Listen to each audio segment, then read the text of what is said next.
This is the Hidden Killers Podcast with Tony Brueski. Featuring defense attorney, Hidden Killers daily contributor, and host of the Defense Diaries podcast, Bob Motta. Bob, let's go back in time a little bit here and refresh ourselves as to why Richard Allen was initially charged in this case. Richard Allen had put himself at the scene by giving a voluntary statement either the day before or the day of or the day after the girls went missing. Mm-hmm. Okay.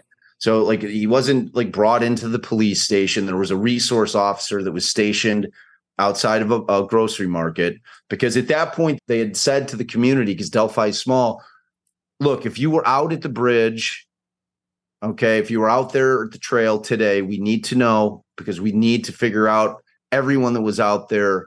We want to see if you saw anything, if you noticed anything, if you heard anything. So basically everybody in the community starts going to law enforcement and say, okay, I was there. This is the time I was there. I didn't see or I saw something, or I did see something.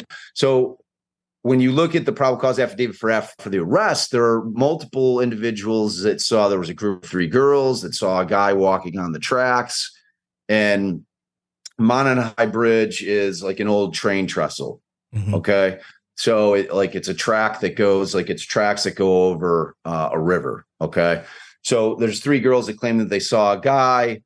And anybody who follows the case, you know, the famous picture, the bridge guy picture. Yes. Okay. And yep. It's the guy, and you can see how he's dressed. It's very blurry. It looks like they blew it up because it was taken from Libby's Snapchat, who was brave enough to actually video this when it was going down. And, you know, then there's the famous sound where he says, down the hill, mm-hmm. you know, down the hill, girls. And so we get to this situation where Tony Liggett, in creating his timeline to talk to multiple witnesses who then build a timeline saying that this is when they saw this individual walking on the bridge and this is what he was wearing. There's another witness that says that they saw an individual walking away from the bridge and that he was muddy and bloody. And that's what Tony Liggett says. There's another individual that claims that they saw an individual, they describe him. And, you know, in the affidavit for the arrest, Tony Liggett says that the person identified that person as looking like Richard Allen. Mm-hmm. So it comes out in this pleading that 2 of the witnesses didn't say either of those things, nothing about muddy and bloody, that he wasn't wearing a blue coat, but that he was wearing a tan coat, because you can see in the bridge guy picture, he's got a blue coat on. The bridge guy does. Yeah. The person she saw had a tan coat, but in his affidavit, he said that he had a blue coat. She also, like the other person that they had, a woman named Sarah, basically goes out and says, look, he didn't look anything like the guy. Yeah. Okay. So what they're alleging is that Tony Liggett just flat out lied about 2 of these statements, which, if that's true, and they're going to put these people on the stand at this Franks hearing, and if that comes true, the analysis then becomes, can the warrant, if you take out the lies for the probable cause, there are lies, if you take that out, does the warrant still stand? Is there still enough probable cause to get the warrant to search his house?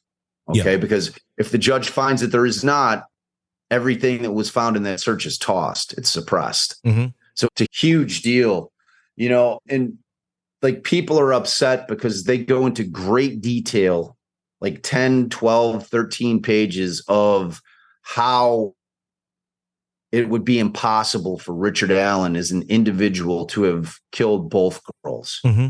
Like I'm talking like point by point by point by point. It's like, and people are very upset about it. Like they're far with it. So, you know, the question is going to be, did they, you know, and then they filed it unsealed. Mm-hmm. Okay. Which, like, we know because the judge sealed it 2 hours later. Yeah. She's going to be upset.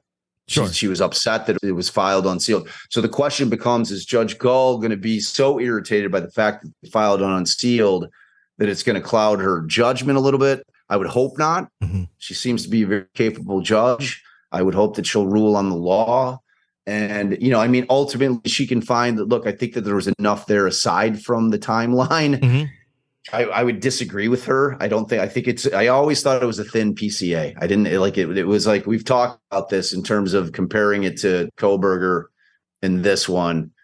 there's a vast difference. And we've seen how Kohberger's gotten picked apart. And then that's like what you would consider at first blush to be a pretty strong PCA in terms of probable cause.